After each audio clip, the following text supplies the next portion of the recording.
We're like a building. We support one another. We have problems all over this world. These problems aren't going to go away overnight. But we're here for a short time to address these problems. But unless we address the fundamental problems, and I'm talking about the human element in all of these things, because if you look at malaria today, malaria was a major problem here in Washington area. This was a major center of malaria in the 19th century. Baltimore, Philadelphia, New York all had major malarial problems. Half of Illinois was infected with malarial fever in the 1860s. According to their own studies at that time, half of rural Illinois was infected with malaria. Malaria was widespread in the United States. Benjamin Rush, one of the signers of the Constitution, of the Declaration of Independence, was a physician in Massachusetts. He was one of the most staunch anti-slavery founders of this country and wrote beautiful things. He actually went to one of the African-American churches in Boston, supported them in their efforts. He felt that ignoring the problem of racism was one of the biggest mistakes that the founders had done. Benjamin Rush said, just as clearing a land destroys it, like when you go in and cut everything down, you destroy land. Cultivating land, and I mean by that, and he said, draining its swamps, burning its brush, removing its weeds, taking away the unwholesome effects of too much moisture in the land makes it healthy, renders the land healthy. He said malaria will not be eradicated until we cultivate the land cultivation. This is why malaria no longer exists in places like Italy, where the bonification efforts in the 1920s during the fascist government got rid of malaria. Sardinia, a major center of malaria. England, people don't realize that England was once a major center of malaria. How was it treated? Raising the standards of living, cultivating the land, changing the landscape, changing the ecology so that the malaria bug could no longer flourish in that type of environment.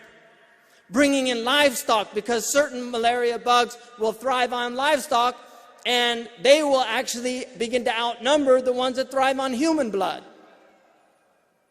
These were the ways that malaria disappeared from large segments of the earth. But in the 20th century, especially after World War II, DDT was discovered by a Swiss pharmaceutical company, and hundreds of millions of dollars went in to funding the idea of eradicating the malaria bug with chemicals. Unfortunately, they found out later what DDT was doing to the environment. This is always the problem of looking at the world without holistic eyes. Looking at the world without understanding the deep intricacies of the world, that the world is bound up with each other. You can't separate this from that. You have to address problems ecologically. This is exactly, and I'll use a political metaphor here, this is exactly the plan of the Bush government in eradicating terrorism. Just like they want to eradicate malaria. Just send bombs, drop bombs on people, eradicate these evildoers, and suddenly it's just all going to go away. Well, life doesn't work like that. Life doesn't work like that.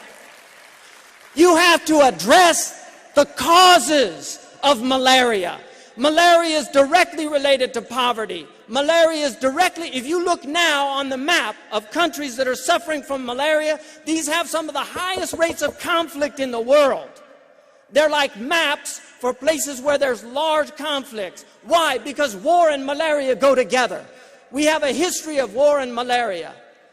And that's why when you sell these countries weapons, you are depriving them of healthcare programs. You're depriving them of sanitary water. You're depriving them of education that'll elevate their populations. That's what you're depriving them of, and you're giving them malaria, you're giving them yellow fever, you're giving them HIV, AIDS. That's what you're doing. There is a direct correlation to commerce and what's happening in the worst parts of the country and in the best parts of the country. There is a direct correlation. You cannot separate economics from morality.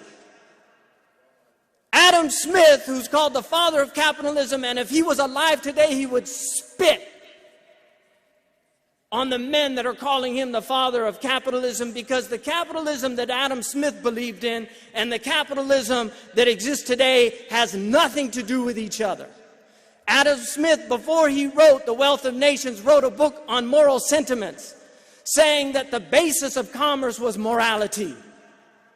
That every transaction is a moral transaction because it gives each of the people in the transaction a chance to honor the other and not cheat them.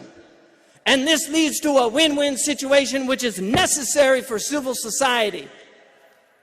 That is a different type of capitalism than the type of capitalism we see when it's a dog-eat-dog world. The high price of low cost, when Walmart comes in and destroys whole communities.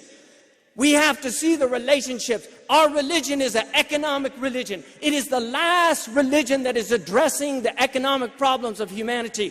The Jews have abandoned their economic injunctions. The Christians have abandoned their economic injunctions. It's in the Old Testament. They know usury is prohibited in the Old Testament, but nobody talks about it. Muwatta of Imam Malik, 2/3 of that book deal with economic matters. Medina was a place of transactions. Until we begin to address these problems and the fundamental core issues of these problems, we need societies that are committed to law and order, but you can't have societies that are committed to law and order when there are people above the law. If you have people above the law, the people below the law see no reason